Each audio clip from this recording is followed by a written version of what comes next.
भगवत भक्त नारिया।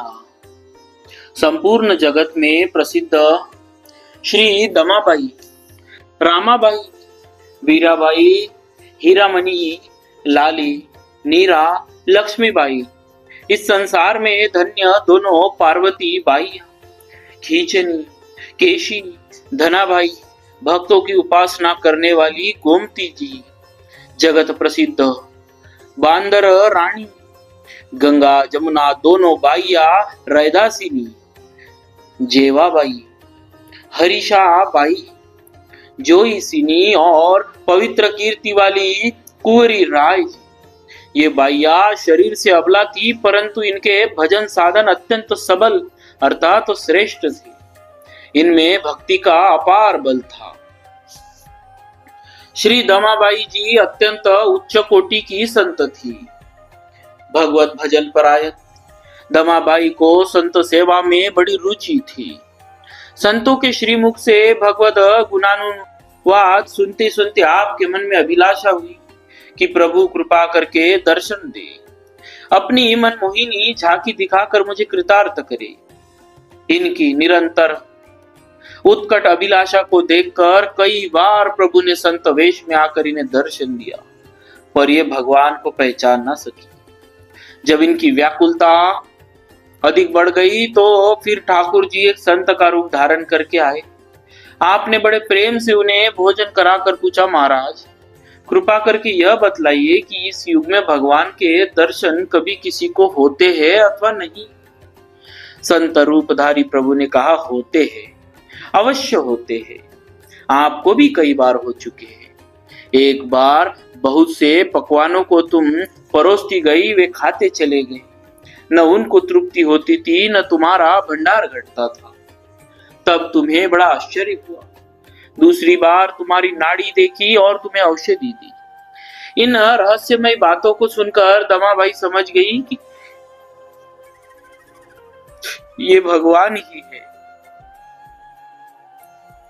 फिर उन्होंने पूछा कि इन गुप्त बातों का आपको कैसे पता? यह कह आपने आगे बढ़कर संत वेशधारी भगवान का हाथ पकड़ना चाहा, तब वे अंतर्धान हो गए। अब इन्हें विरह व्याप गया। व्याकुल होने, तड़पने और विलाप करने लगी। तो भगवान ने स्वप्न में दर्शन देकर संतुष्ट किया और समझाया कि मैं तुमसे दूर नहीं हूं, तुम्हारी संत सेवा से संतुष्ट हूं। अमृतमयी प्रभु की वाणी से इन्हें परमानंद हुआ।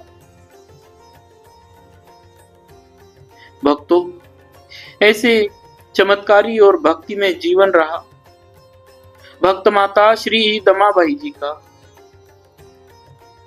बोलिए भक्त माता श्री दमाबाई जी महाराज, भक्तवत्सल भगवान की जय।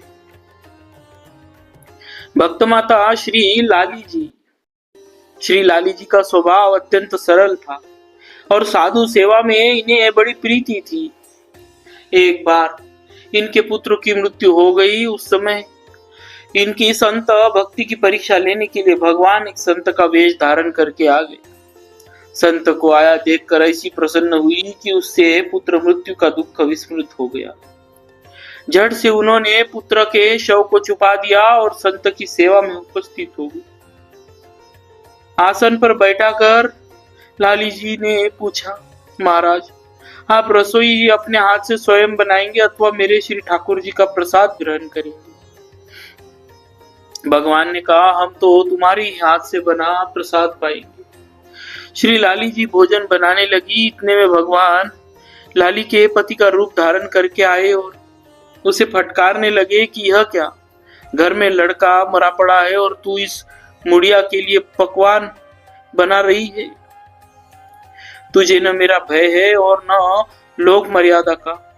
श्री लाली जी ने बड़ी नम्रता से कहा, पुत्र का संस्कार तो बाद में भी हो जाएगा, परंतु यदि संत लौट गए तो इनका आना संभव नहीं। संत भगवंत तो लोक मर्यादा से अतीत होते। यह सुनकर संत रूपधारी प्रभु ने कहा, क्या तुम्हारे पुत्र की मृत्यु हो गई है? बताओ वो कहाँ है? मेरे पास एक जड़ी है, उससे मृतक भी जीवित हो जाता है। आज्ञा मानकर लाली जी ने पुत्र का शव लाकर दिखाया। प्रभु ने झट उसे जीवित कर दिया और बोले, अब तो मैं स्नान करने जा रहा हूँ, बाद में प्रसाद लूंगा। ऐसा कहकर वे चले गए, फिर लौटकर वापस नहीं। जब लाली जी के पतिदेव आए तो रहस्य खुला। इस प्रकार भगवान ने आकर दर्शन दिया और पुत्र को जीवित किया। इस अहेतु की भगवत कृपा का अनुभव करके सभी को अत्यंत प्रसन्नता हुई। भक्तों, ऐसा चमत्कारी और भक्ति में जीवन रहा भक्त माता श्री लाली जी का। बोलिए भक्त माता श्री लाली जी की जय। भक्तवत्सल भगवान की जय।